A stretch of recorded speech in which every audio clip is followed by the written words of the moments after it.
This is a mock speaking IELTS test. At this point, I would ask you for your ID in order to verify your identity and welcome you. What is your name? My name is Han. Okay, very good. Very nice to meet you. Nice to meet you too. The examiner would ask you about yourself, your home, work, or studies, or other familiar topics. I will be the examiner. Are you ready?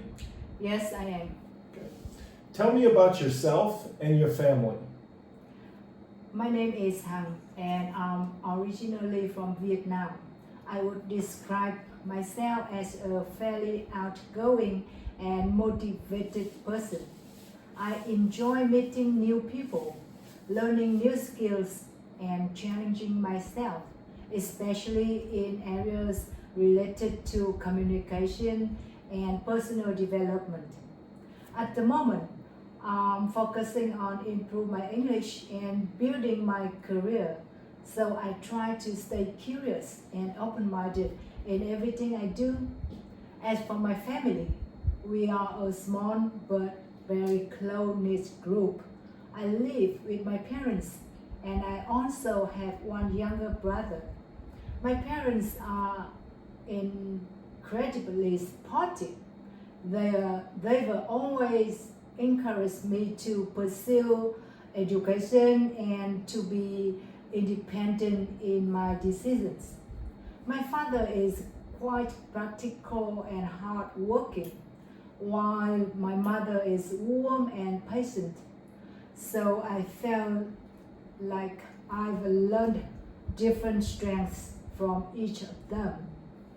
My brother is still studying, and although we sometimes argue a little bit like most siblings do, we get along well and help each other whenever we can. Overall, I feel very lucky because my family gives me a strong sense of stability and motivation. They are the people who inspire me to keep improving myself and to work towards a better future. Very nice. Tell me a little bit about the kind of work you do or what you study in school. At the moment, I'm working in the field of business administration. My job mainly involves coordinating projects, communicating with clients, and supporting my team to make sure everything runs smoothly. It's a role that requires good organization and strong communication skills, which I really enjoy because it allows me to interact with different people every day and learn from them. Before starting the job, I studied business at university, so I feel like I'm able to apply a lot of what I learned in a practical way. I'm also trying to improve my English because it's essential for my careers, especially when working with international partners. Overall, I find my work both challenging and rewarding, and it motivates me to keep developing my skills. Okay. Tell me about things you like to do in your free time. In my free time, I like to do a mix of relaxing and productive activities. One thing I really enjoy is reading, especially books about personal development or real life stories. I find that reading helps me unwind while also giving me new ideas and perspectives. I also love spending time outdoors. whenever I have a free afternoon, I usually go for a walk or ride my bicycle around my neighborhood. It's a simple way to clear my mind and stay active after a long day of work. Another hobby of mine is cooking. I like trying out new recipes, especially Vietnamese dishes, because it allows me to be creative and share something delicious with my family. On weekends, I sometimes experiment with baking as well, which is both fun and a bit challenging. Overall, I try to use my free time in a balanced way, doing things that help me relax, stay healthy, and continue learning. Okay. Now we will talk about the topic of holidays. Do you prefer spending holidays with friends or with your family, and why? I usually prefer spending my holidays with my family because it's one of the few times when we can all slow down and enjoy each other's company. Everyone in my family has a busy schedule, so holidays give us a chance to reconnect, share meals, and create memories together. I find that kind of quality time is really meaningful. That being said, I also enjoy traveling with friends, especially when we want to explore new places or try activities that my family might not be interested in. But overall, if I had to choose, I'd say I feel more relaxed and emotionally supported when I'm with my family, which makes the holiday experience more enjoyable for me. Good. What kind of holiday accommodation do you like to stay in, and why? And we travel, I usually prefer staying in small boutique hotels. They are comfortable and well designed, but they also feel more personal than large resorts. I like the fact that the staff often remember your name and try to make your stay feel special, which creates a warm and relaxing atmosphere. Another reason I choose this type of accommodation is that boutique hotels are often located in the center of the city. So it's easy to walk around, explore local cafes, and experience the culture more naturally. I find that much more enjoyable than staying in somewhere isolated. That said, if I'm traveling with my family, I sometimes book an apartment instead. Having a kitchen and a bit more space makes it easier for everyone to feel comfortable. But overall, boutique hotels are my favorite because they strike the perfect balance between comfort, convenience, and a unique travel experience. Okay. What plans do you have for your next holiday?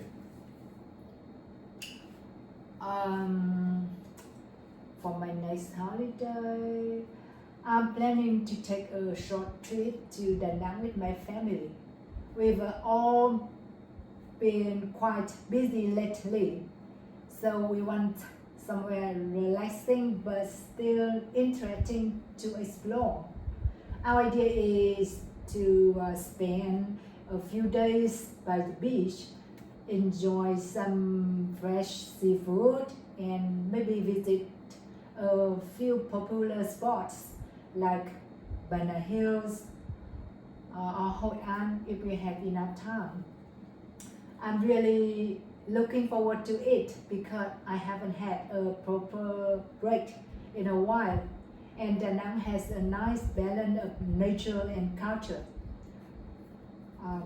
One more important thing is that it is a chance for us to reconnect and enjoy some quality time together without worrying about work or daily responsibility. So even though it's not a long or complicated trip, I think it will be exactly what we need. Okay. Is your city or region a good place for other people to visit on holidays? Why or why not? Yes, I think my regions is definitely a great place for people to visit on holiday. I'm from Hanoi, and what makes it special is the combination of history, culture, and food.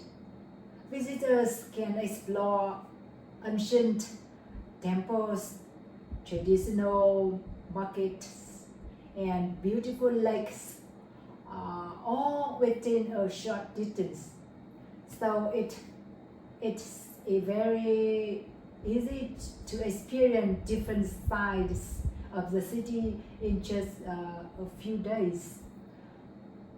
Another reason it's worth visiting is the atmosphere. Hanoi has a unique charm with its narrow streets, old French-style buildings, and lively cafe. Many tourists enjoy simply walking around the old quarter because it's feels both energetic and authentic.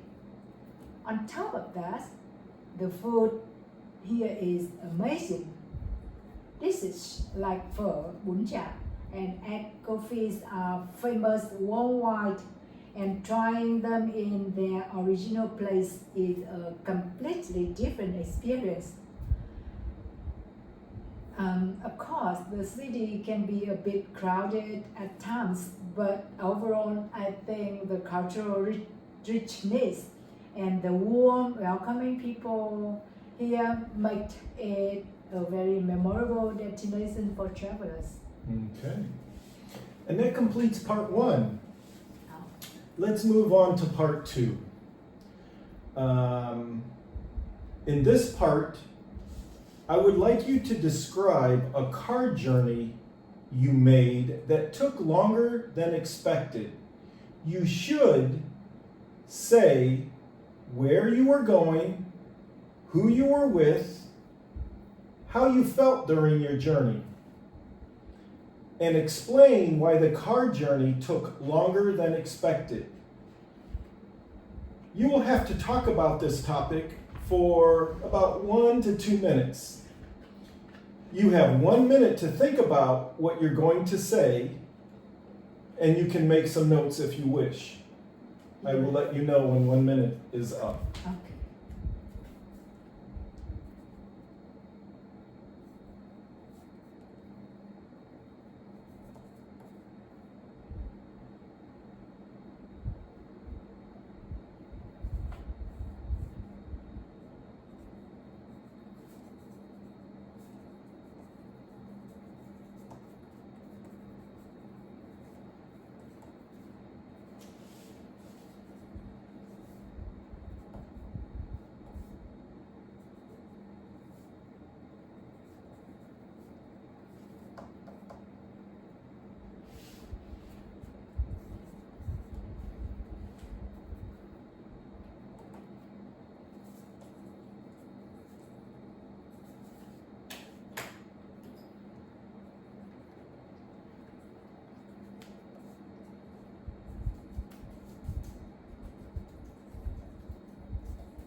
Okay.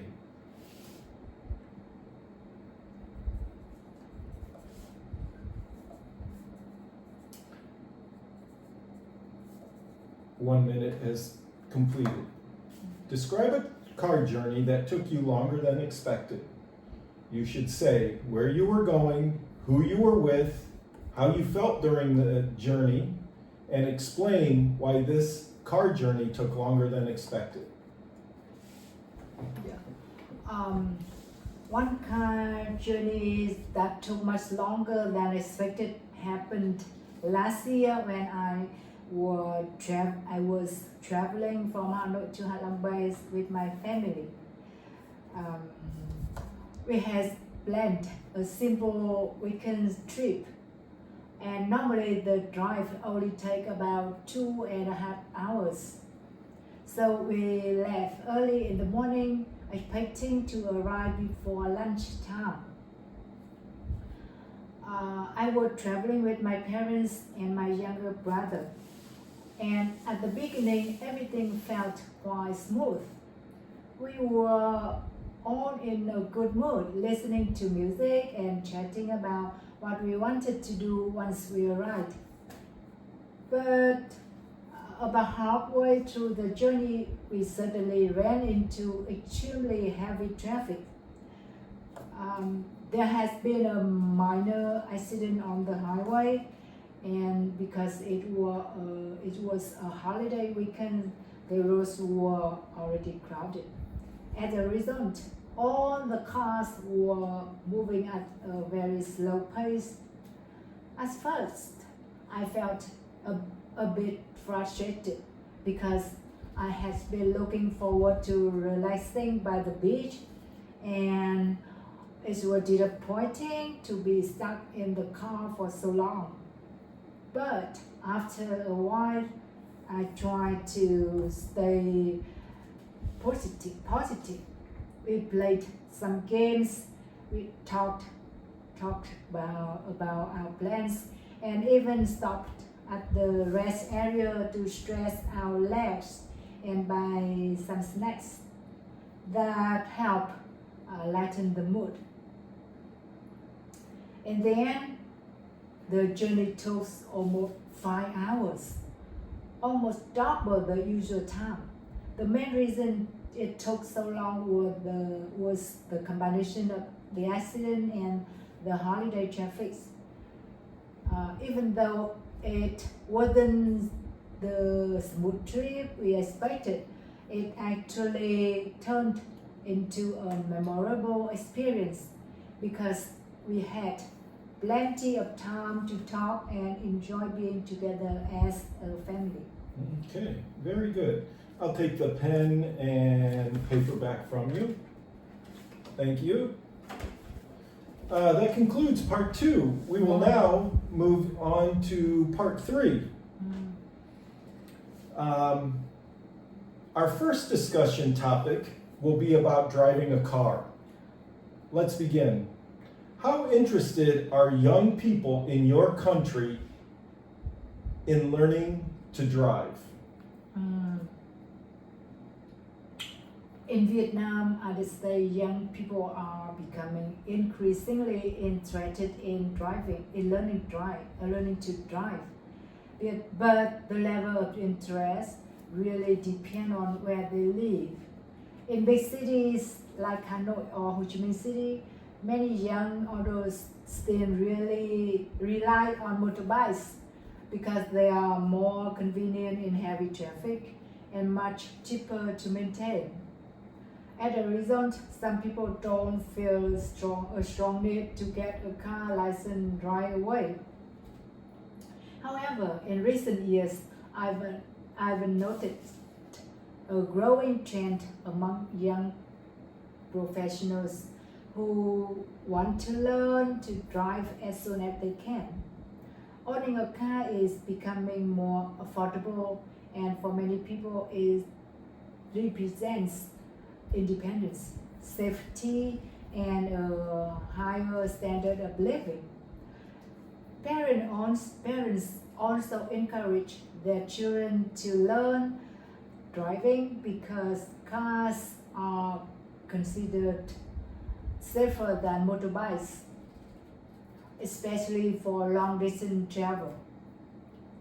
So overall, while motorbikes are still the most common choice, the interest in driving cars is definitely rising, particularly among young people who are thinking about their future careers and plan to start a family.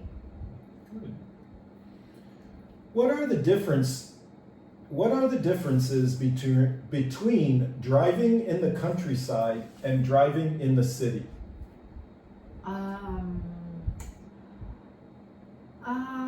I think there are quite a few noticeable differences between driving in the countryside and driving in the city.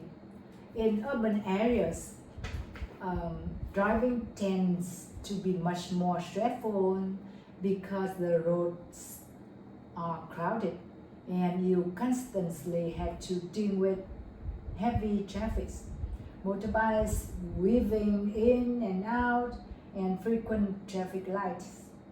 Drivers need to be very alert and patient, especially during rush hour because even a short trip can take a long time.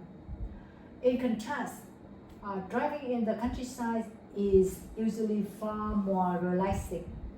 The roads are more open, there's less congestion, and the scenery is much more pleasant. You can drive at a steady pace without stopping every few minutes. However, true road driving is also had its own challenges.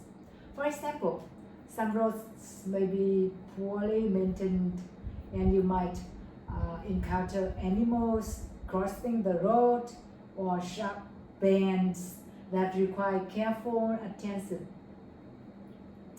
Overall, city driving demands quick reactions and strong concentration, while countryside driving offers more freedom, but still requires caution due to unpredictable road conditions. Okay. Do you consider most drivers where you live to be good drivers?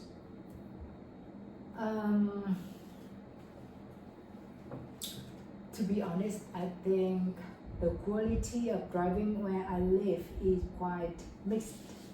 There are definitely many responsible drivers who follow the rules and try to be considerate, especially as road safety has become a bigger concern in recent years. You can see that people are more aware of things like wearing seat belts, keeping a safe distance, and avoiding distractions. However, there are still quite a few drivers who behave unpredictably, particularly in big cities like Hanoi. Some people tend to change lanes without signaling, or drive too fast in crowded areas, or become impatient in traffic jams. These habits can make the roads feel more chaotic at times.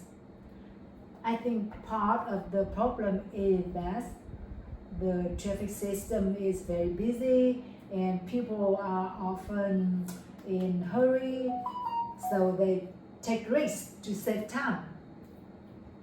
Overall, I wouldn't say most drivers are bad, but there's definitely room for improvement. If everyone followed the rules more consistently, driving would be much safer and less stressful for everyone. Okay. Our next topic has to do with electric cars. My first question is, how popular are electric cars in your country?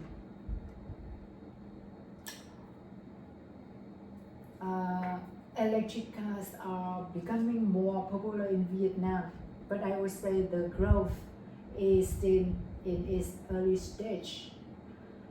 In the last few years, there's been a noticeable increase in interest, especially because a Vietnamese company named VinFast has started producing electric vehicles. Their presence had made EVs feel more accessible and had encouraged people to consider them as a realistic alternative to traditional cars. That said, electric cars are still not as common as motorbikes or gasoline-powered vehicles. One major reason is the limited charging infrastructure. Although charging stations are expanding, they are still concentrated in big cities. So people who travel long distance often worries about convenience. Another reason factor is the cost. Even though prices are gradually becoming more competitive, EVs are still expensive for many families. Overall, electric cars are gaining attention and become more visible on the road, but it will probably take a few more years before becoming a mainstream choice for most drivers. I think so. Okay. In what ways could more people be persuaded to buy electric cars? I think there are several effective ways to encourage more people to buy electric cars. First of all, governments could offer stronger financial incentives, such as tax reduction or subsidies. For many families, the initial cost of an electric vehicle is still quite high, so lowering the price would make it much more attractive option. Another important factor is improving the charging infrastructure. A lot of people hesitate to switch to electric cars because they are worried about running out the power on a long trips.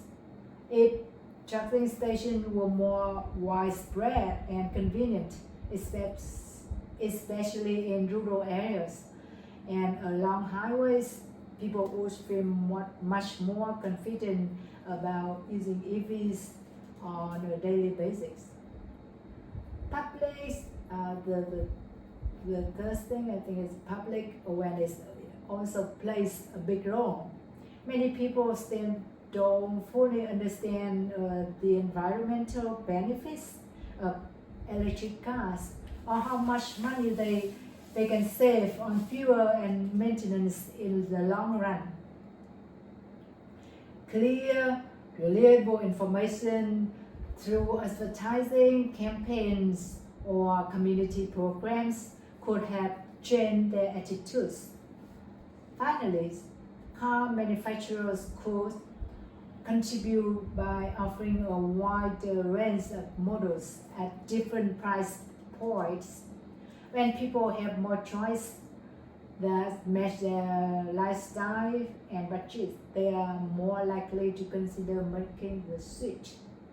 So overall, a combination of financial support, better infrastructure, and stronger public education would make electric cars far more appealing to the general population. Mm-hmm. Do you think all cars will be electric one day? I think it's quite possible that most cars will be electric in the future. But I'm not sure if all cars will make that transition. On the one hand, the global trend is clearly moving towards cleaner transportation. Many countries are investing heavily in renewable energy, and car manufacturers are gradually phasing out gasoline engines. And technology improves, electric cars are becoming more affordable, more efficient, and more convenient to charge, which makes them a very attractive option. However, I don't think traditional cars will disappear completely anytime soon. In some regions, especially rural or developing areas, the infrastructure for electric vehicles is still limited. People may rely on older cars because they are cheaper to buy and easier to repair. There are also industries like long-distance trucking or specialized vehicles where electric technology still needs more development before it can fully replace conventional engines. So overall, I believe electric cars will dominate the market eventually, but a complete shift might take several decades. It will depend on technological progress, government policies, and how quick charging network can expand. Very good. All right, that concludes our speaking test. Thank you and have a good day. Thank you for listening.